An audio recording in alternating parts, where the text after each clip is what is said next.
धर्मशाला में मुख्यमंत्री सुखविंदर सिंह सुक्खू ने दिया बड़ा बयान। नेता प्रतिपक्ष जयराम ठाकुर पर जमकर बोला हमला। कहा जयराम ठाकुर ने सत्ता के लिए भगवान को दी चुनौती।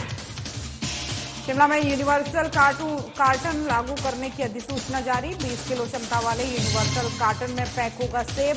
बागवानी मंत्री जगत सिंह नेगी ने दी जानकारी।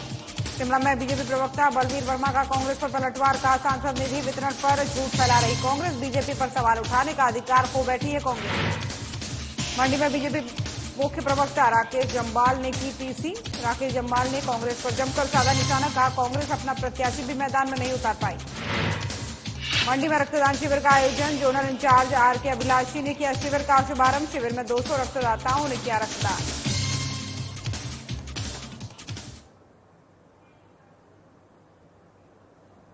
नमस्कार, खबर हिमाचल प्रदेश देख रहे हैं आप और मैं हूं आपके साथ ज्योति। रुक करेंगे खबरों का। प्रदेश के मुख्यमंत्री सुखविंदर सिंह सुक्खू ने विपक्ष के नेता जयराम ठाकुर पर हमला बोलते हुए कहा कि वो सत्ता के लिए भगवान को भी चुनौती दे देते हैं। आगे उन्होंने कहा कि कांग्रेस चुनाव को लेकर प्रचार में जुटी हुई है। केंद्र की बीजेपी सरकार ने सत्ता के दौरान जो कार्य किया उसे हम जनता की अदालत में रख रहे हैं। साथ ही उन्होंने कहा कि बीजेपी ने पैसों के बल पर जो सत्ता की कुर्सी हथियाने की कोशिश की, ये चुनाव में हमारा मुख्य एजेंडा रहेगा।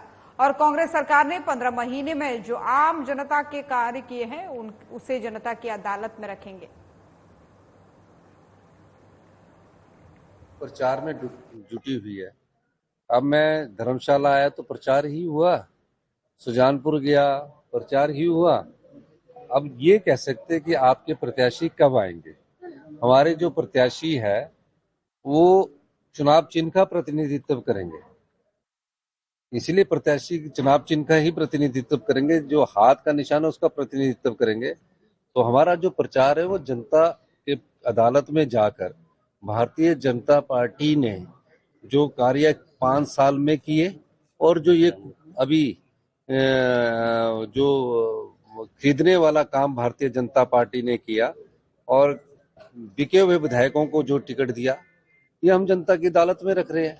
ये चुनाव लोकतंत्र की जो हत्या करने की कोशिश भारतीय जनता पार्टी ने की, पैसे के दम पर सत्ता की कुर्सी की हथियाने की जो कोशिश की, वो मुख्य मुद्दा होगा।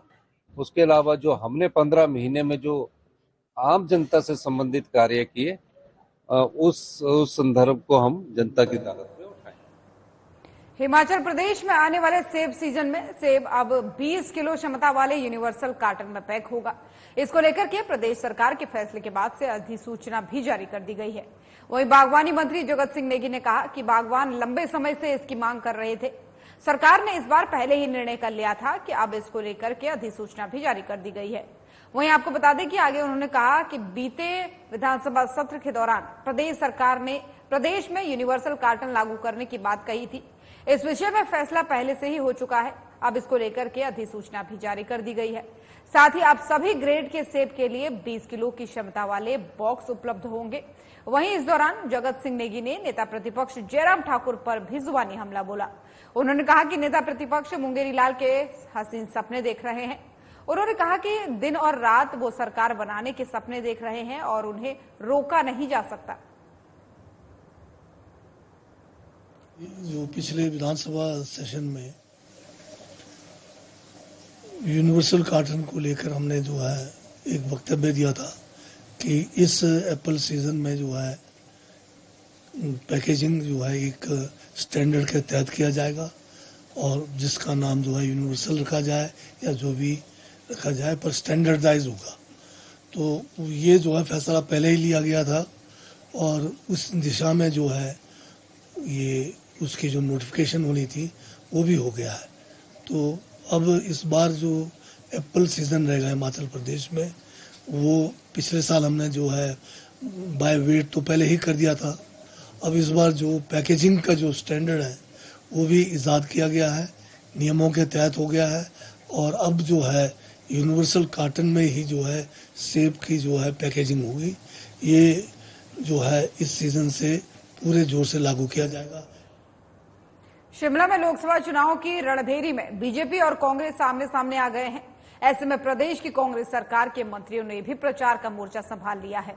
प्रदेश सरकार के मंत्रियों ने शिमला से बीजेपी के मौजूदा सांसद और प्रत्याशी सुरेश कुमार कश्यप के खिलाफ मोर्चा खोला है। उन्होंने सुरेश कश्यप के कार्यकाल को निराशाजनक बताया है और इसके बाद से जवाबी हमले में बीजेपी प्रदेश प्रवक्ता और विधायक बलवीर वर्मा ने प्रदेश सरकार पर हमला बोलते हुए 16 महीने के कार्यकाल में प्रदेश में विकास ठप होने की बात कही है।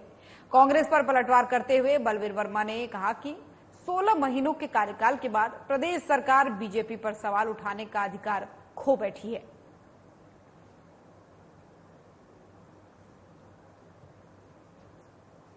पार्टी के मंत्री महोदय पिछले कल सोलन में प्रेस वार्ता कर रहे थे। उन्होंने बहुत सारी झूठी बातें समाज में एक भ्रम फैलाने के लिए जो पिछले कल हमारे माननीय संसद के महोदय के बारे में बताई है, मैं वास्तविकता आप सबके सामने लाना चाहता हूं।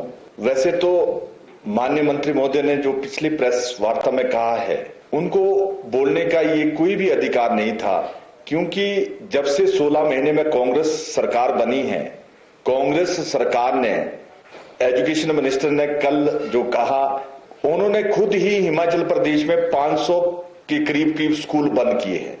आप सब जानते हैं कि वो स्कूल भी बंद किए जो शांता कुमार जी के टाइम से, आदरणीय श्री प्रेम कुमार धूमल जी के टाइम से और स्वर्गीय श्री वीरभद्र सिंह जी के टाइम से, आदरणीय श्री जयराम ठाकुर जी के टाइम से खुले हुए थे। वो 500 स्कूल बंद किए तो दूर दराज के क्षेत्र में थे।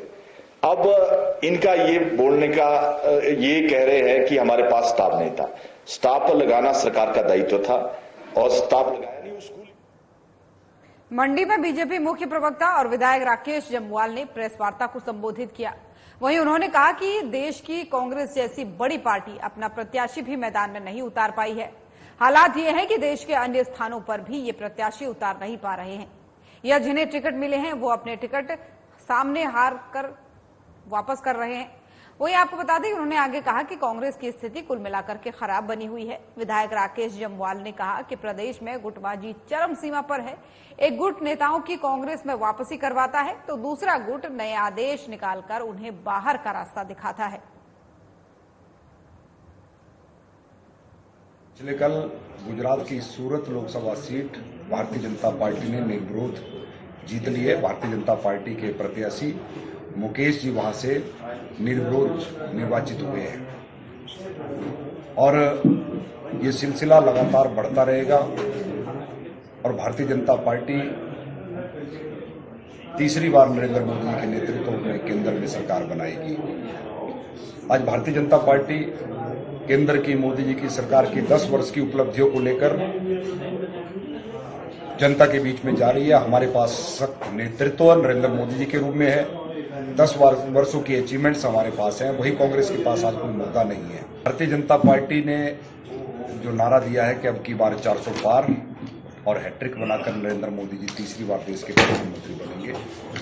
भारतीय जनता पार्टी इस ओर आगे बढ़ गई है। पिछले कल गुजरात की सूरत लोकसभा सीट भारतीय जनता पार्टी ने निर्विरोध जीत ली है। भारतीय जनता पार्टी के प्रत्याशी मुकेश जी वहां से निर्विरोध निर्वाचित हुए हैं और ये सिलसिला लगातार बढ़ता रहेगा और भारतीय जनता पार्टी तीसरी बार नरेंद्र मोदी जी के नेतृत्व में केंद्र। शिमला संसदीय क्षेत्र से कांग्रेस के प्रत्याशी विनोद सुल्तानपुरी ने सोलन में कहा कि वे जमीन से जुड़े हुए व्यक्ति हैं, वो लोगों की समस्याओं से भलीभांति परिचित हैं। आगे उन्होंने कहा कि सबसे ज्यादा शिमला संसदीय क्षेत्र में पानी की समस्या है, जिसे दूर करने का वो हर संभव प्रयास करेंगे। आगे उन्होंने कहा कि किसानों और बागवानों के लिए नई योजनाएं लाना उनकी प्राथमिकता रहेगी। मैं शिमला पार्लियामेंट का पूरा दौरा कर रहा हूं और हमारी अभी तक जो बेसिक समस्याएं हैं उसका समाधान करने के लिए मैं तत्पर रहूंगा और उसमें चाहे सड़क है और आने वाली जनरेशन हमारी पानी से जो हमारी समस्याएं आई हैं, पानी की जो कमी आई है इस पूरे चुनाव क्षेत्र में, उसके ऊपर हम काम करने वाले हैं। मैं खुद किसान भी हूं तो एक हॉर्टिकल्चरिस्ट होने के नाते भी मैं काम करने वाला हूं। तो मैं ये समस्याओं को समझता हूं और इसको शॉर्टलिस्ट करना मुझे लगता है अनफेयर होगा। समस्याएं हैं, समस्याओं को देखना है, समझना है और उसका समाधान करना है। ये मेरी नीति रहेगी और मैंने आपको पहले भी कहा है कि मैं बिल्कुल निष्पक्ष होकर अपने लोगों की बात पार्लियामेंट। और मंडी में संत निरंकारी मिशन की तरफ से 24 अप्रैल 2024 को संपूर्ण भारतवर्ष में मानव कल्याण के लिए रक्तदान शिविर का आयोजन किया गया। आपको बता दें कि शिविर का शुभारंभ जोनल इंचार्ज आर.के. अभिलाषी ने किया। शिविर में 200 रक्तदाताओं ने स्वेच्छा से रक्तदान किया और वहीं आपको बता दें कि आर.के. अभिलाषी ने कहा, संत निरंकारी मिशन पूरी तरह से मानवता को समर्पित मिशन है और सामाजिक उत्थान के कार्यों के लिए निरंतर अपना योगदान दिए जा रहा है।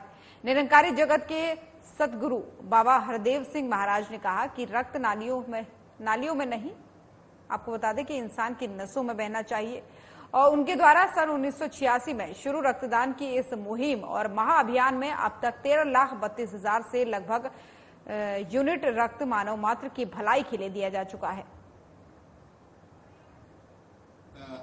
सुदीक्षा महाराज की अपार कृपा से आज संत निरंकारी चैरिटेबल फाउंडेशन के सौजन्य से पूरे भारतवर्ष में मानव एकता दिवस मनाया जा रहा है और इस दिवस के उपलक्ष्य में संत निरंकारी मंडल और संत निरंकारी चैरिटेबल फाउंडेशन द्वारा भारतवर्ष के विभिन्न स्थानों पर ब्लड डोनेशन कैंप ऑर्गेनाइज किए जा रहे हैं। शिमला में जोगिंदर नगर से अमृतसर जा रही परिवहन निगम की सेमी डीलक्स बस के नेरी कोटला में अचानक पिछले टायर खुलने के बाद से जहां ड्राइवर को निलंबित कर दिया गया, तो वहीं इस फैसले से मुखर हुए एचआरटीसी ड्राइवर यूनियन ने इस फैसले को लेकर प्रबंधन के खिलाफ मोर्चा खोल दिया है। ड्राइवर यूनियन ने प्रबंधन पर एक तरफा कार्रवाई का आरोप लगाते हुए आंदोलन की चेतावनी दी है और साथ ही ड्राइवर के साथ भेदभावपूर्ण रवैये का आरोप भी लगाया है। वहीं आपको बता दें कि एचआरटीसी ड्राइवर यूनियन के प्रदेशाध्यक्ष मान सिंह ने प्रबंधन का आरोप लगाते हुए कहा कि प्रबंधन ड्राइवर के साथ भेदभाव कर रहा है, जिसका परिणाम धर्मपुर घटना में ड्राइवर को बिना किसी कारण के निलंबित कर दिया गया। कल हमने एक आपातकालीन मीटिंग बुलाई थी क्योंकि हिमाचल पथ परिवहन निगम में ड्राइवरों के साथ पार्शलिटी हो रही है, रिकवरीज हो रही है और हर जगह उनको टॉर्चर किया जा रहा है, रूट के किलोमीटर कम किए जा रहे हैं। हिमाचल प्रदेश की खबरें देख रहे थे आप। बुलेटिन में फिलहाल इतना ही। नमस्कार।